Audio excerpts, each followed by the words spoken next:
Welcome to cinemas world. Soda புட்டி கண்ணாடி இவரா hero அப்படின்னு கேட்டவங்களுக்கு முன்னாடி ஹீரோ ஆகி சக்ஸஸ் ஆனவர் தான் கே பாக்யராஜ். அவர் நடித்த டாப் 5 படங்களை தான் இப்போ பார்க்க போகிறோம்.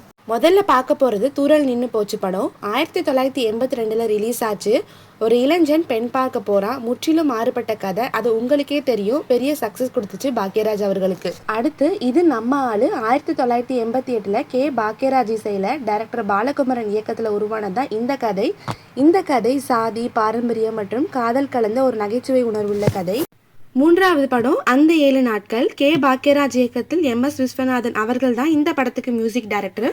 இந்த படம் 1981 வெளிவந்துச்சு. இது ஒரு மாறுபட்ட கதை. 7 நாட்களில் நடக்கும் சம்பவங்களை இயல்பாகவும் நகைச்சுவையாகவும் கூறிய கதை தான் இது. நான்காவது படம் இன்று போய் நாளை வா. பக்கத்து வீட்டில் ஒரு பொண்ணு வந்திருக்கும். 3 பேரும் ஒரே பொண்ணை காதலிச்சு திருமணம் செய்ய முயற்சிப்பாங்க.